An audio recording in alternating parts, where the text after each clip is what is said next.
अस्सलाम वालेकुम नाजरीन, मैं हूं आपकी होस्ट एनिशा और आप देख रहे हैं पाक अलर्ट्स और हमारा शो डिबेट रूम। और आज का जो टॉपिक है बच्चे, क्योंकि हम लोग हमेशा जो वालिदैन होते हैं वो ये सोचते हैं कि उनके बच्चे ना अच्छा स्कूल में परफॉर्म कर पाते हैं, ना वो एक्टिव नज़र आते हैं। क्या वजूहात क्या हैं? जो वजूहात है आज हम उस पर बात करेंगे। अनहेल्दी फूड खाने की वजह से या हमारी रूटीन अच्छी नहीं है, क्या वजूहात है, इस पर हम बात करेंगे। डॉक्टर साहब हमारे साथ मौजूद हैं, नवीद भुट्टो आगा खान यूनिवर्सिटी से हमारे साथ मौजूद हैं। उनको वेलकम करती हूँ अपने शो पे। अस्सलाम वालेकुम। वालेकुम अस्सलाम। कैसे हैं डॉक्टर साहब, आप ठीक हैं? अल्हम्दुलिल्लाह फर्स्ट क्लास। अच्छा सर, मतलब पुरानी, अगर आज से कोई 30 35 40 साल पुरानी बात करें तो उस टाइम बच्चों को कोई इतना ज़्यादा, आपको पता है कि ये ऑनलाइन आप ऑर्डर करके चीज़ें भी नहीं मंगवा सकते थे, घर का खाना होता था, टाइम पे होता था, टाइम पे सोना होता था, तो बच्चे जो हैं वो हेल्दी नज़र आते थे। अब जो बच्चे हैं वो आपको मोटापा उनमें बहुत ज़्यादा नज़र आता है, ना वो स्कूल में अच्छा परफॉर्म कर पाते हैं, ना वो किसी और चीज़ में एक्टिव नज़र आते हैं। इसका रीज़न क्या है? चलें जी, थैंक यू। सबसे पहले कि आपने हमें जबरदस्त टॉपिक पे मधु किया है और मैं थोड़ी सी क्लियरिटी दूं।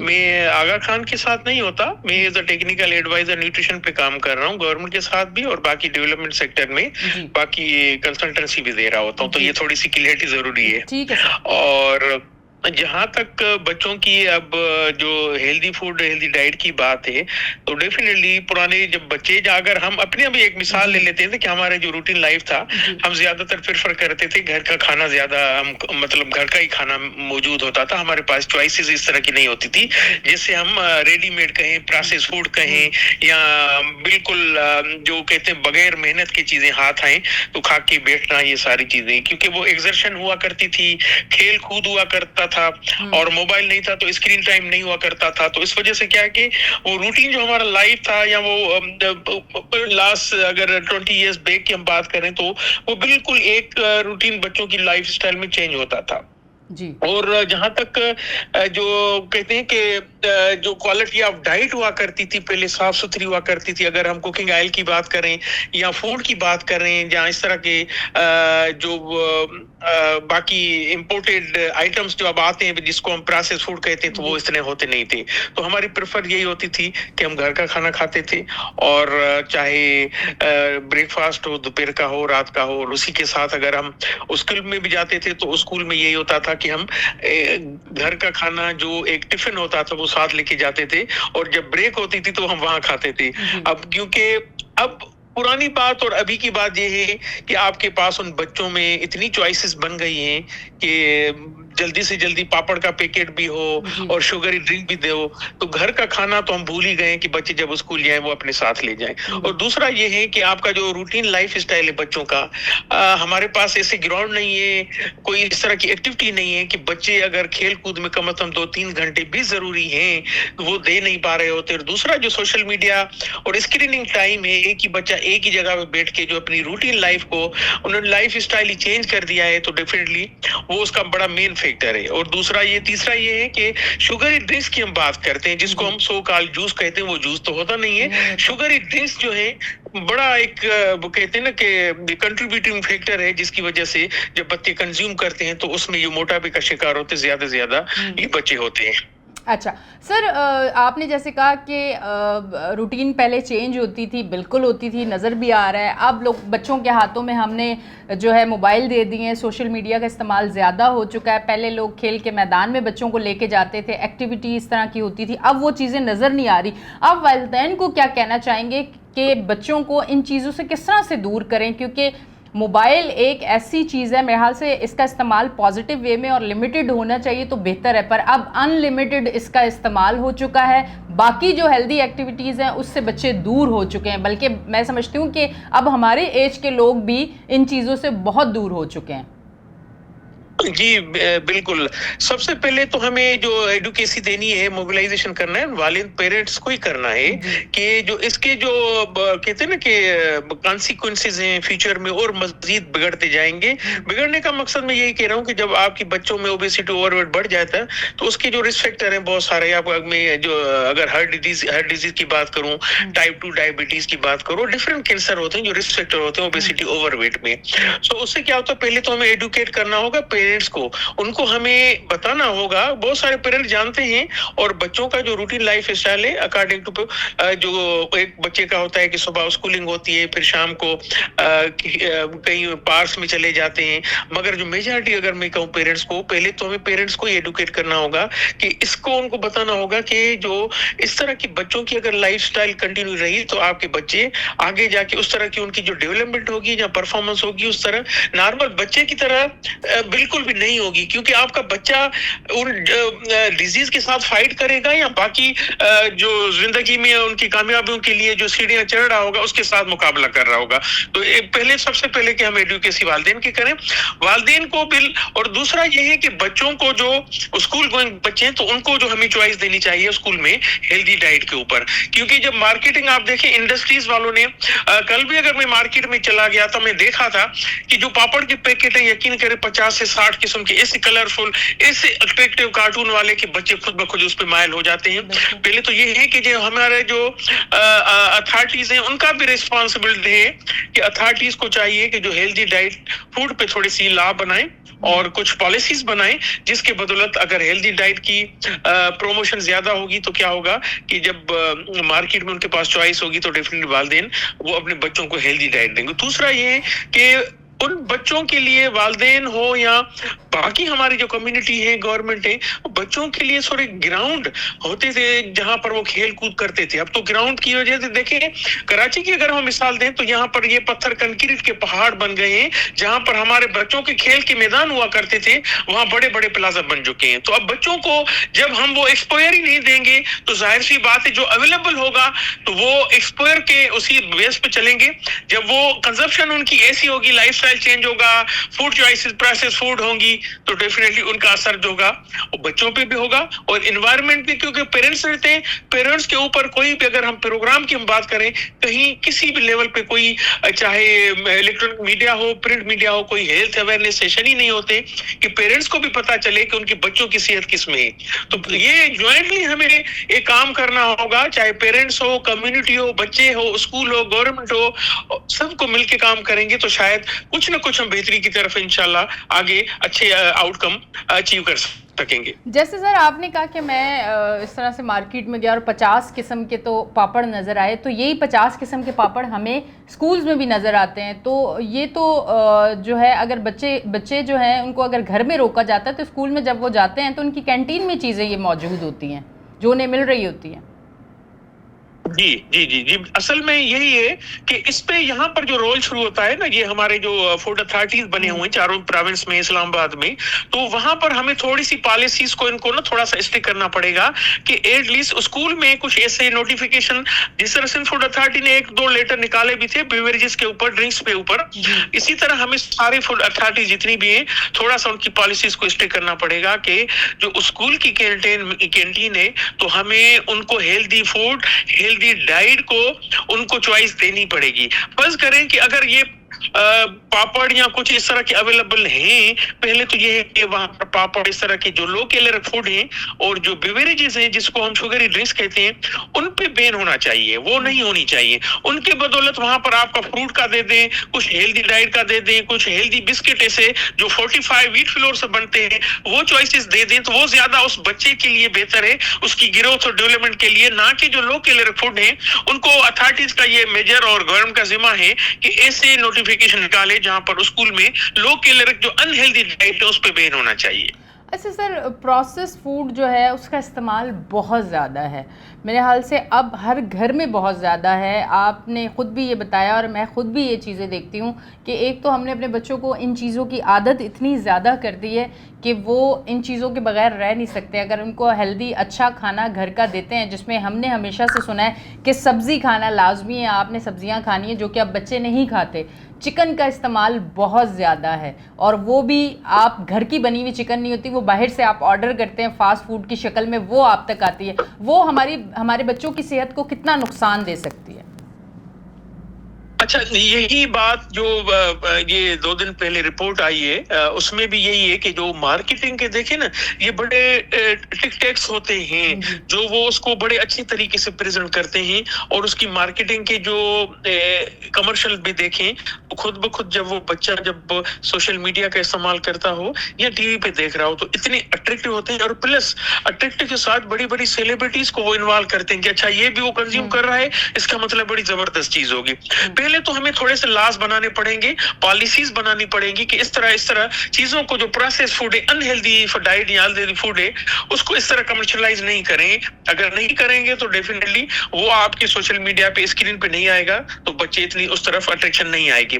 और दूसरा ये है कि जो हम पहले बैलेंस हेल्दी फूड की बात करते हैं, तो अभी भी हमारे पास चॉइस है कि फर्ज करें जिस तरह में दालें कहें, हमारे पास दालें डिफरेंट कलर की मौजूद होती हैं, चले। और दूसरा ये है कि हमारे पास मुर्गी है, मछली, सब्जियां हैं। हमें वो जो ऑलरेडी सीजनल फल फ्रूट्स हैं, उनकी कंजम्पशन बढ़ानी होगी। असल में प्रोसेस फूड से ये हुआ है ना कि आपके पास जो वर्किंग वुमेन है या पेरेंट्स हैं या किसी तरह, हर कोई यही चाहता है कि जल्दी से जल्दी खाना भी बन जाए, क्विक भी हो, टेस्टी भी हो, सस्ता भी हो। तो इस वजह से ये मल्टीपल हमारे जो बिहेवियर्स है, एटीट्यूड हमारे चेंज हो गए। हम थोड़ी सी एक मेहनत जो होती थी, अब जिस तरह पुराना एग्जांपल दिया जाता था कि घर की मुर्गी दाल बराबर, मैं तो यही कहूंगा घर की दाल मुर्गी बराबर। यानी जो घर में बनता है सबसे बेहतरीन हाइजीनिक वो है, और जो बाहर होता है वो सबसे अनहाइजीनिक भी होता है, अनहेल्दी भी होता है। अब जिस तरह एक मैं कहीं भी यूनिवर्सिटीज में जाता हूँ, एक छोटी सी मिसाल देता हूँ, जो जितना गलीज उतना लजीज। इससे अंदाजा लगाएं कि जो बाहर की चीज होती है, वो जिस कंडीशन में, जिस इन्वायरमेंट में या जिस उसमें कंडीशन में बनाई जाती है, तो उसका सफाई सुथराई का ख्याल नहीं रखा जाता। एक तो वो हाइजीनिक होती है, और दूसरे ये है कि जो उसमें जो लूज ऑयल जिसे कहते हैं, या अगर कुछ ऐसी लो क्वालिटी वाली जो प्रोटीन्स होती है वो यूज होती हैं, मगर उसमें क्योंकि स्पाइसेस या इस तरह इतना टेस्टी बनाया जाता है, तो फिर क्या कहते हैं, उन बच्चों की चॉइसेस भी वही बनती है। तो ये ओवरऑल यही हो कि हम सब हर जगह पे, हमारा और आप सब लोगों का यही काम है कि जो हेल्दी डाइट को, उसको हम जब तक प्रोमोट नहीं करेंगे, और पुराने जो नेचुरल वे थे हमारे सब्जियां खाने का, यानी हम तीन टाइम घर का खाना खाते थे, नाश्ता भी होता था, दोपहर का भी, रात का भी। अब तो क्योंकि एक ही खाना पड़ता है, वो भी प्रोसेस फूड थे, और पूरा दिन 24 घंटे में वही चलता है, तो अगर वही हम कंज्यूम करते हैं, तो फिर उसकी वजह से क्या है, तो बच्चे आस्ता क्योंकि वो ज्यादा कैलोरी वाला फूड तो ले रहे होंगे, और उसमें ना इतनी एनर्जी हो रही होगी, ना वो हेल्दी डाइट, तो इसकी वजह से उसका जो इम्पैक्ट आ रहा होगा उन बच्चों पे आ रहा होगा। अच्छा सर, दूध बच्चों के लिए कितना ज़रूरी है, और दूध वाकई ही खालिस दूध हो ये भी ज़रूरी है, तो दूध पीना बच्चों के लिए कितना ज़रूरी है? देखिए, ये जो रिपोर्ट आई है ना, उसमें 5 से 19 साल के बच्चों के तक पूरा उनको एनालाइज करके रिपोर्ट दिया है। अब 5 से 19 साल का मतलब है आपके प्राइमरी, सेकेंडरी, कॉलेज की जितने भी हमारे बच्चे हैं, और एडोलेसेंट्स, गर्ल्स और बॉयज जो भी हैं। अब क्योंकि ये जो उम्र होती है, ये ग्रोइंग होती है, डेवलपमेंट होती है, इसमें ज्यादा तो सिर्फ दूध नहीं, दूध की तो क्योंकि अगर आपके पास साफ सुथरा दूध है, तो बच्चे के लिए तो बहुत जरूरी होता है कि वो बच्चा अच्छी प्रोटीन के साथ कैल्शियम भी ले, क्योंकि वो ग्रोथ, की डेवलपमेंट हो रही होती है। दूध के अलावा भी मैं ये कहूंगा कि हमारे पास सस्ते से सोर्सेज भी, हमारे पास दालें मौजूद है, अंडे मौजूद हैं, और मछली की शक्ल में प्रोटीन मौजूद है, और सब्जियां मौजूद हैं सीजनल, जैसे मटर, गाजर, और बहुत सारे जिस तरह आलू कहें और शिमला मिर्च कहें। और ये सब्जियां भी, माजरत के साथ, ये सब्जियां भी, ये चिकन भी, ये अंडे भी, ये किस तरह सारी चीजें, आप पाकिस्तान में रहते हैं, आपके सामने भी सारी चीजें आती होंगी, ये तैयार किस तरह से होती हैं, किस तरह की खादें, किस तरह का पानी इनको लगता है, फिर चिकन कितनी जल्दी बच्चे से बड़ी हो जाती है और हमारे घरों में आके पक भी जाती है और हम खा भी लेते हैं, तो ये क्या सेहतमंद है? जी, अच्छा, असल में देखिए ना, मैं फिर वही बात आ जाती है कि जो सब्जियां आ रही हैं, तो उसके मल्टीपल सोर्सेज होते हैं। एक तो वो सब्जी आती है जो आपके ड्रेनेज वाला, जो फर्ज करें एक मलिर नदी किसी जमाने में साफ सुथरे पानी की नदी हुआ करती थी, मगर वहां पर हमने पूरा का पूरा ड्रेनेज का सिस्टम, उसमें मलिर हो या लियारी नदी में पानी, तो वहां के सराउंडिंग्स में बहुत सारे लोग काश्त करते हैं सब्जियां जो हार्मफुल है, वो नहीं खानी चाहिए। उसकी वजह से लॉन्ग टर्म इफेक्ट बहुत ग्लूकोज ज्यादा है। मगर जहां जहां मीठे पानी की, अगर आप मलिर के दूर जरा गड्डाब वाली साइड जाए, अभी भी ज़ेरे जमीन पानी के ज़खारे वहां से सब्जियां होती है, बेहतरीन होती हैं। मसला ये है कि जमीन के साथ क्या हम उस पे जो पेस्टिसाइड्स का मैक्सिमम स्प्रे करते हैं वो थोड़ा सा नुकसानदेह है। मगर हम क्योंकि कुछ ऐसे स्प्रेज आते हैं जो करना लाजमी इसलिए होते हैं, नहीं तो फिर क्या होता है उसमें कोई बैक्टीरिया की ग्रोथ, फंगस की, वायरल की जो हो जाती है। तो इसलिए जो पेस्टिसाइड मैक्सिमम नंबर उसको हमें कम करना चाहिए। और दोबारा अब क्योंकि दुनिया ऑर्गेनिक फूड की तरफ जा रही है, तो हमें भी अपनी एग्रीकल्चर को रिफॉर्म और नए तरीकों से करना पड़ेगा कि हम ऑर्गेनिक फूड को कैसे प्रमोट करें। क्योंकि ऑर्गेनिक से ये होता है कि विदाउट पेस्टिसाइड होता है, आपकी जमीन का सॉइल जबरदस्त एक बेहतरीन पैदावार देता है। तो उससे क्या होता है कि ऑर्गेनिक करें। ऑर्गेनिक नहीं करेंगे तो डेफिनेटली फिर जब पेस्टिसाइड उसके इफेक्ट इंसान की सेहत पे होते हैं। तो ये जो ग्रोइंग बच्चों की स्टेज होती है, तो उसमें हमें बैलेंस डाइट के साथ और हाइजीनिक और प्लस साफ सुथरा पानी का मतलब है कि वाटर और सैनिटेशन का बड़ा रोल है उस बच्चे की सेहत, गिजा और डेवलपमेंट में।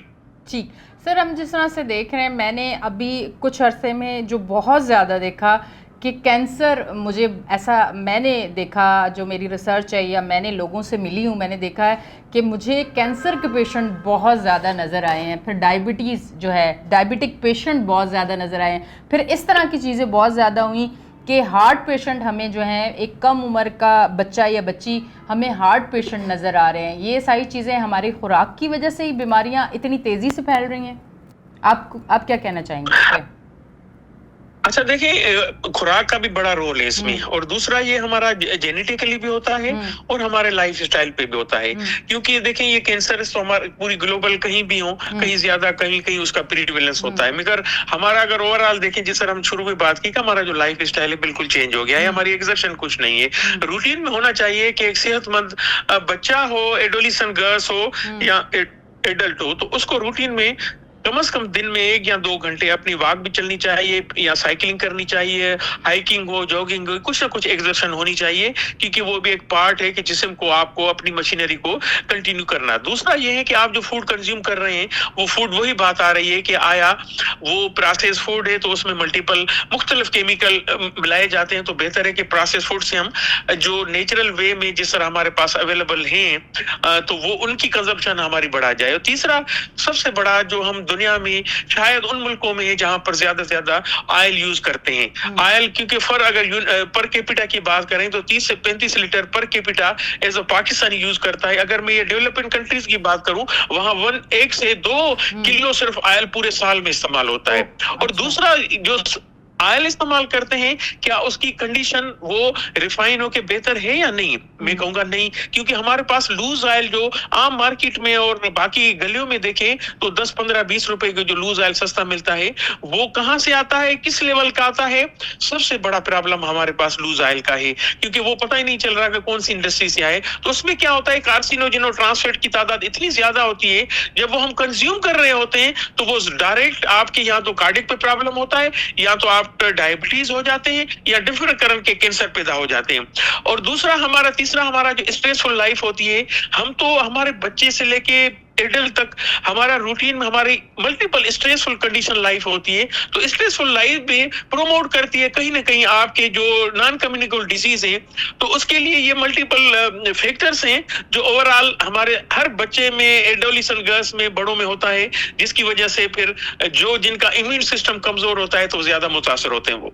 ठीक है सर, बहुत बहुत शुक्रिया, आप हमारे साथ टेलीफोन लाइन पे मौजूद थे। और आज का जो हमने शो किया, आज का जो हमारा टॉपिक था, उस पर बताने का मकसद यही था। डॉक्टर साहब ने भी यही कहा कि हमारे लाइफ स्टाइल को बेहतर करने की ज़रूरत है। हमारा जो फूड है, हमने उसको भी देखना है कि वो कितना हेल्दी है। प्रोसेस फूड नहीं होना चाहिए, घर का खाना होना चाहिए, साफ़ सुथरा होना चाहिए, जिसमें दाल भी होनी चाहिए, सब्ज़ी भी होनी चाहिए, हर चीज़ होनी चाहिए। टाइम पे खाना खाना चाहिए, हेल्दी एक्टिविटी होनी चाहिए। बच्चों को आप खेल के मैदान में लेके जाएं, बच्चों से हेल्दी एक्टिविटी करवाएं ताकि वो बीमारियों से भी बचें और एक्टिव रहें। अपनी होस्ट एनिशा को दें इजाज़त, फिर मिलेंगे। अल्लाह हाफ़िज़।